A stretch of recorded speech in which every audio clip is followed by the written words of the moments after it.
Good morning, students. Very good morning. So we start with this. Today we are discussing re-engineering being an issue for implementation of strategy. So there is a slide in Good front of. morning, ma'am. Very good morning. So there is a slide in front of you that is detailing this point. What is re-engineering? First, let me explain it to you. Students, whenever there is a reshuffling, there are two kinds to it. One is the reshuffling of non-technical things, and another is the reshuffling of technical things. All right. And when I say technical things, I don't essentially mean machinery and all. But yes, all those things that need a lot of formulafication in terms of creating right equations to, create a kind of productivity that in any case is required to be measured. All right. So, it is very simple to say that I will be hiring 100 people for 100 units. So if I want to produce only 50 units, I will hire 50 people. But in real world, the equation is never that simple. You need to actually calculate so many things and then design the entire thing. So this entire process is known as re-engineering. Now, I'm dividing this study into two parts, like employee customers well-being in terms of redesigning their work, redesigning their jobs, and redesigning the processes. So what is redesigning of work? Suppose there is a school in your neighborhood, and there are 30 teachers who are teaching various subjects in the classes. Now this situation of lockdown has emerged, and we really want to face we really want to brave this entire situation with flying colors. So the objective here is we want to create a setup where neither the employee feels that he is out of business or his employment is under threat, nor the employer feels that I'm paying for nothing in return. So it needs a lot of thinking to be done as far as the strategy is concerned. So what happens now, these teachers, their work will go a lot of redesigning in terms of, earlier they had all the material already available with them and they only had to go to the class and teach. But now their work will include designing e-material, designing e-evaluation material, creating rubrics where the evaluation will be done. Are you getting what I'm suggesting here? So, whenever there is a new strategy, there will be a lot of work that will be added to a person's worksheet. So, re-engineering is a very important issue because we will have to redesign everyone's work if we are introducing a new strategy. I hope the point is clear. Moving to the second point, redesigning the jobs. Now, whenever there is a shift, that shift, depending on the quotient of massivity, depending upon the size of the change, will definitely require the jobs to be redesigned. Right. For example, earlier I only needed one clerk who would just take rounds and tell me that, ma'am, all the classes are going on fine. But now I need same clerk who has also downloaded Zoom app, and he practically attends all the lectures. So basically his job is now redesigned, isn't it? Earlier he was taking rounds on feed, now he's taking rounds on Zoom. Is this point clear to you? Yes, ma'am.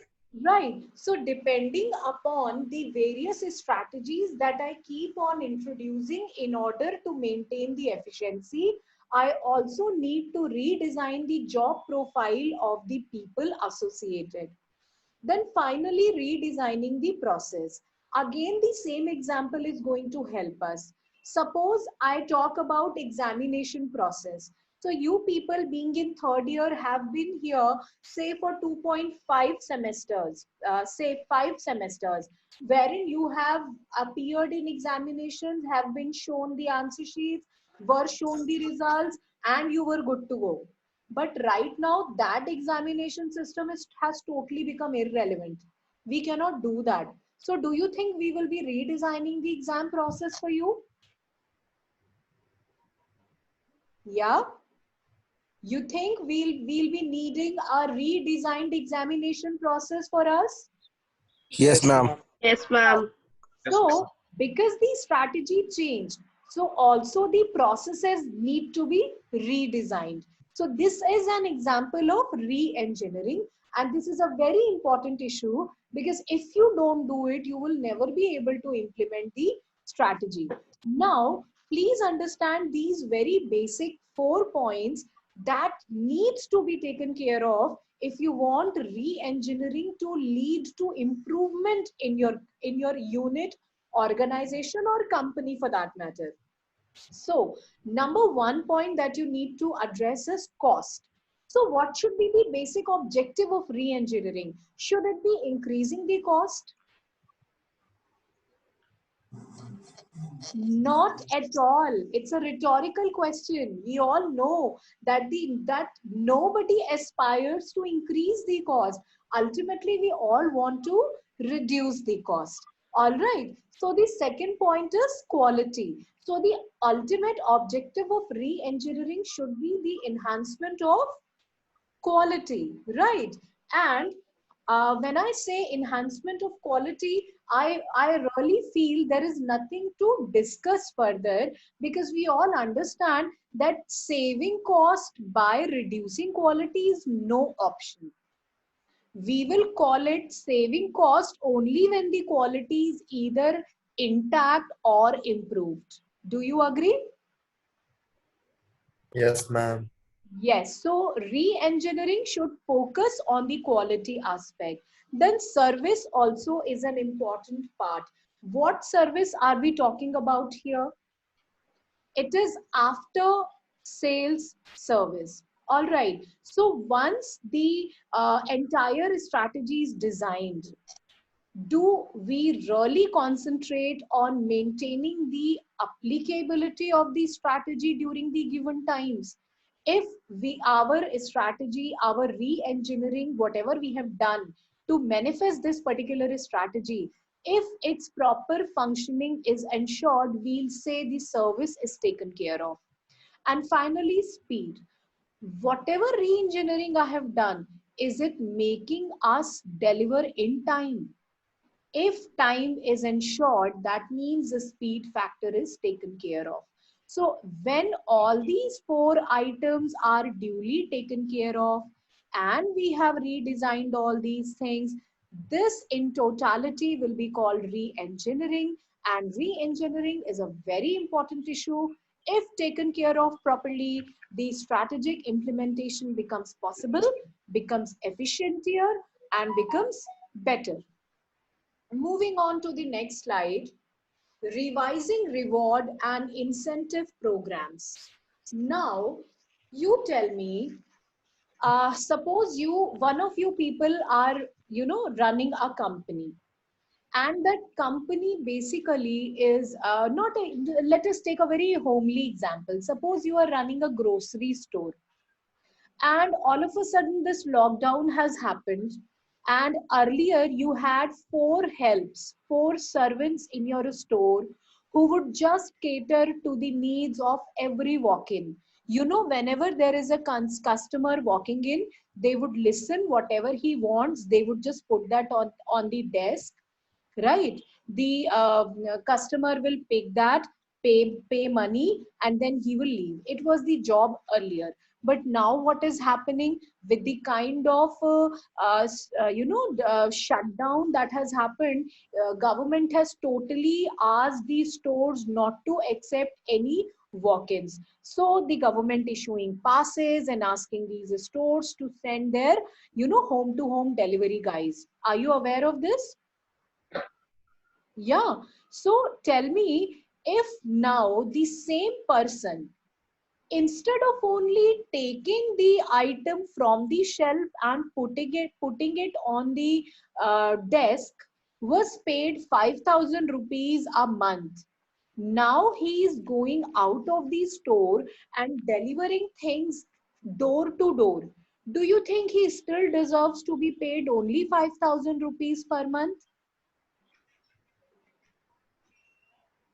Do you think? Obviously, no. No, ma'am. Yeah, because the person is now putting in extra effort. First, in getting trained for a new system. Second, for committing himself to abide by your decision to change. And third, by performing. I repeat, first, he accepted to be trained for this kind of changed environment.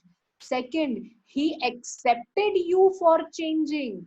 And third, he is actually performing as per your expectations. So, all these three things need to be taken care of, and these must ultimately result into revised reward and incentive programs, right? So pay for performance plans, we have to be very cautious. In one of the earlier slides also we discussed that we need to identify people who are performing better, and we must pay them accordingly, right?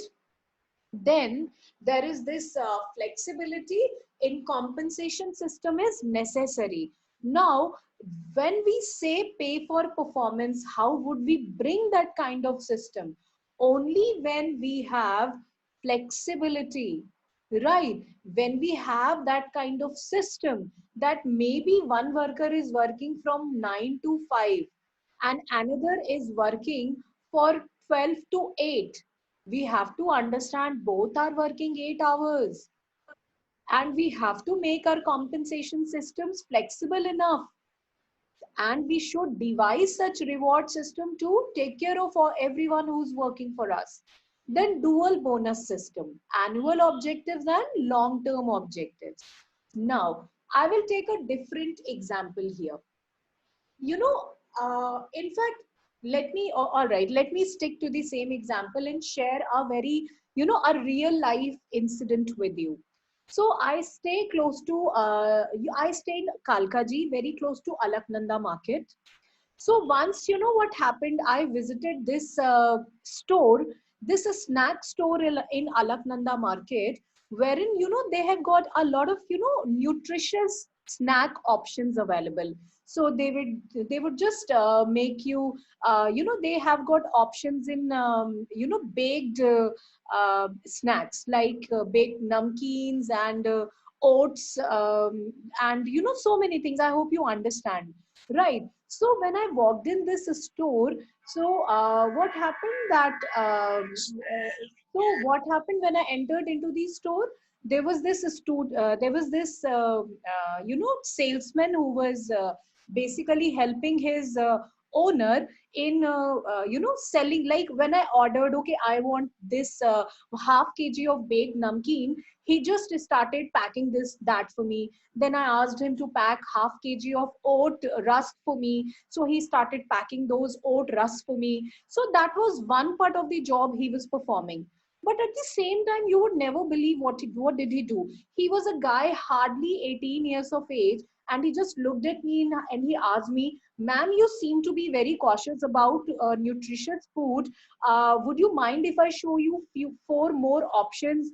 And then we have got some monthly delivery systems also. So if you want to check in for that plan, maybe I'll just kind of provide you with this, with that. So deep down I just got intrigued. I started thinking, this boy, this salesman is also a very izzat wala term for this guy, because he's just working in a chota sa snack store, is so well groomed. He hardly appears to be who have studied more than 10th, and he knows he's talking to me, अगर आप हर महीने हमसे सामान लेंगे तो हम इतने कम rates पर आपको लगा देंगे. So why am I quoting this example to you is because that particular guy over there was at one point serving the daily objective of maintaining the sale, At the same time, he was, alluring me to take up their monthly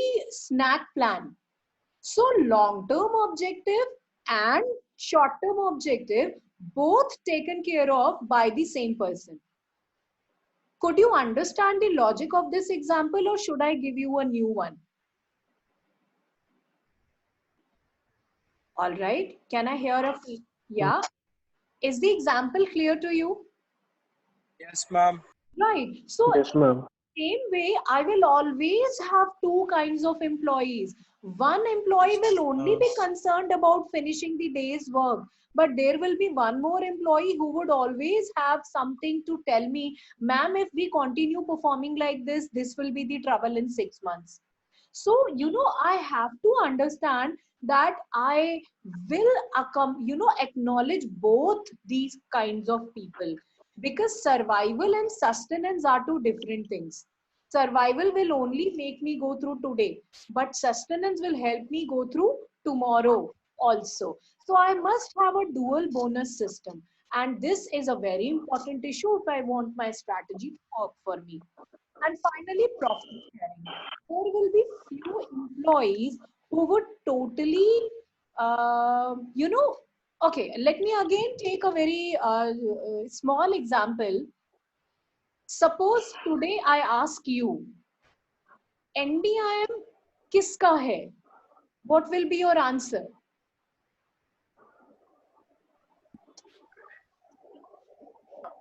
बिंदु ma'am का Sorry? बिंदु ma'am का Yes, yes. Very good. So good to hear that answer. Trust me, 90% people will give me that answer. But those 90% people will only continue working for a set amount of wages throughout their life. Because when they feel that the company belongs to the owner and they are only employee, they remain employee for the lifetime. And here I'm talking about employees who become my profit sharing partners.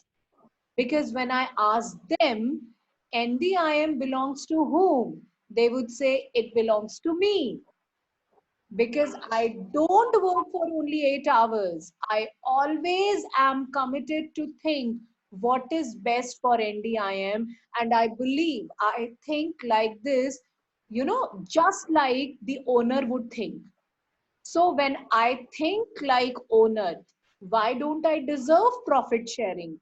So our kind of commitment we have towards a place, towards a company, will decide the kind of compensation that person deserves.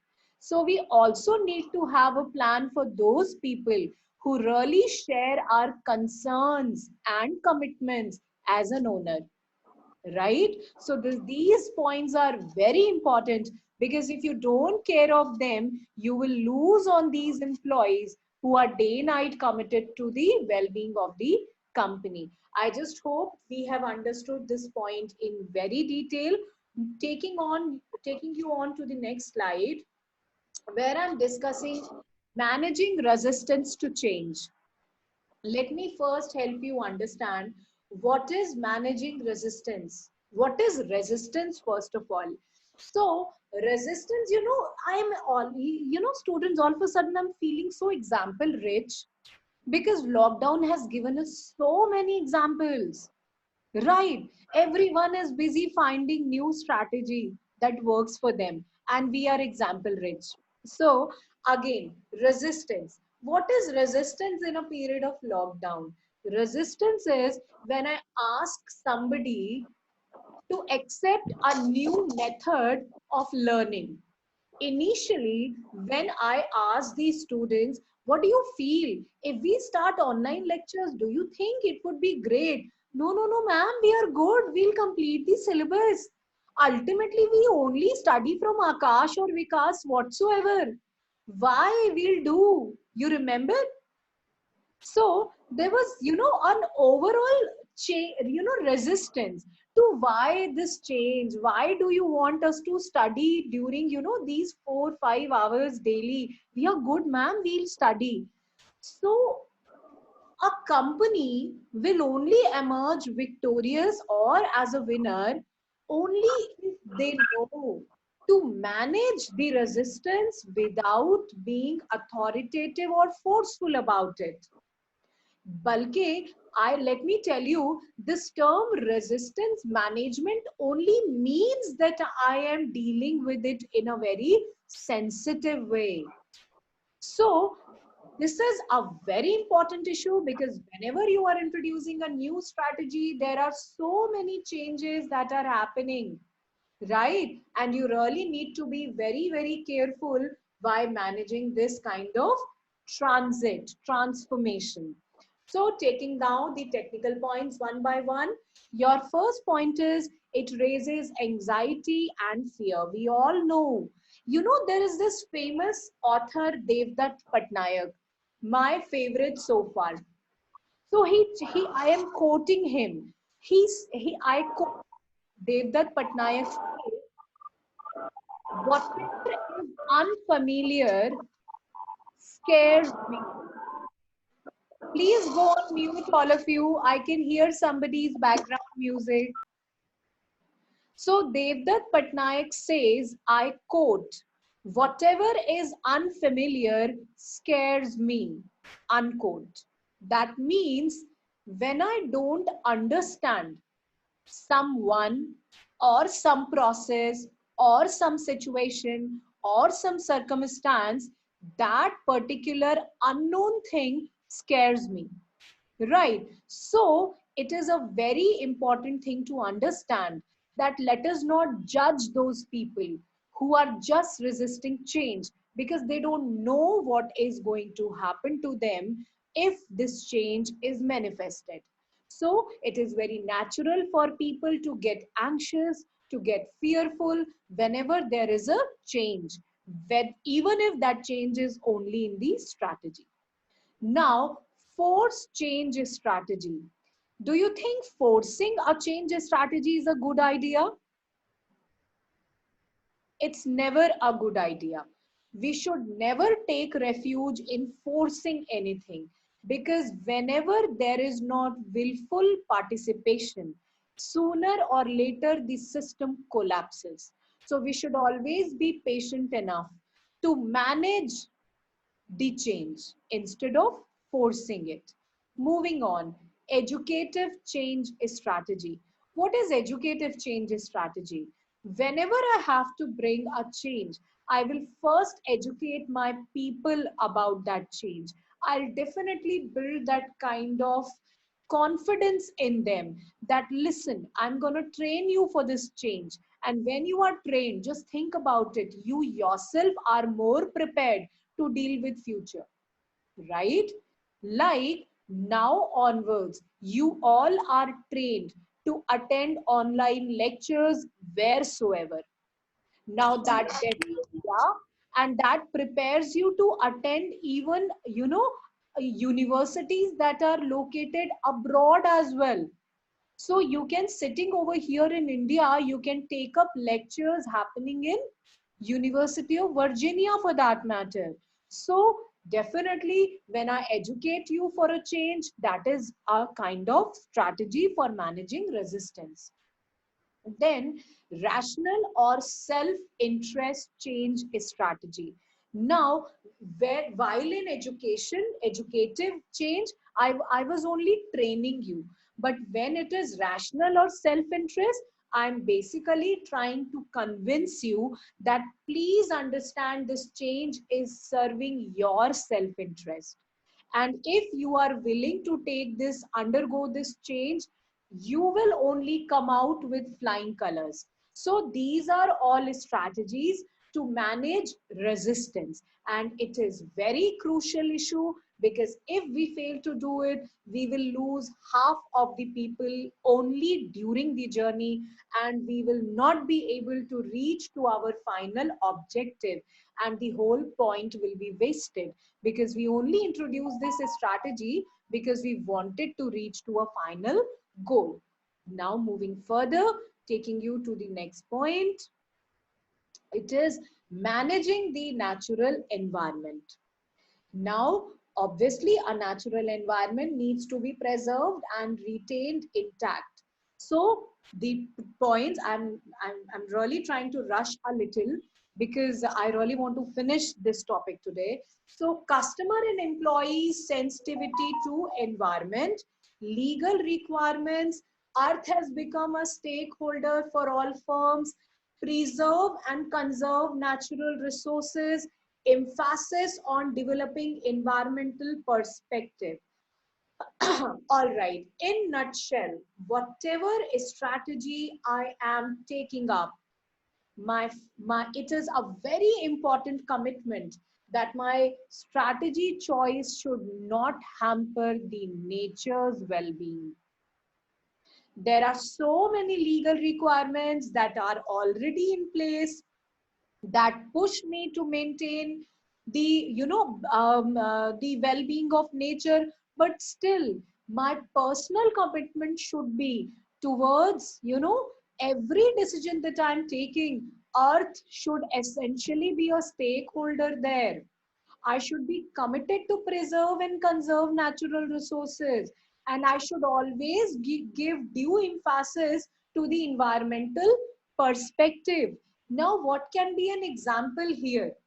You know, even in the physical classrooms when we were holding classes, I was always one person who was a thorough believer in one thing. I always advocated that we all should have Google Classrooms, wherein I'll be able to give you online assignments and you will be able to give me online assignment submissions. Why would I say that? Any idea? One, being mentor, it is my responsibility to prepare you for a tomorrow, and tomorrow is not about using paper. And second, submitting assignments on paper takes up a lot of consumption of paper, and that we can save by creating online submissions. Okay, so that ways, when we are sure that environment needs to be preserved, we definitely devise such kind of plans and strategies that helps us preserve environment. I hope the point is clear to you. Yes, ma'am. Yeah, then creating a strategy supportive of culture. So triangulation as method to determine changes in a firm's culture that could benefit strategy, and weak linkages between strategic management and organization culture can jeopardize performance and success. Now, you know what happens. Now, there is an organization where everyone is habitual of saying hi and hello to each other while signing a register at the entry place. Suppose, just think that there is one entrance of a company where there is a huge register place, and everyone, while coming to their workplaces, while signing that register, are so happy to meet and greet each other. In this kind of culture, how good it would be to place a thumb impression machine at every individual desk. So whenever people are coming, they would directly go to their desk, put a thumb impression and start working. What is the difference between these two?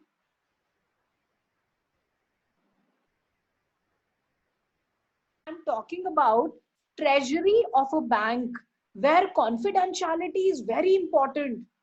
I have got only 4 forex managers. I would not want them to spend time in talking to each other. I will place a thumb impression at their desk. I will ask them to go directly to their desk, put a thumb impression, and start working.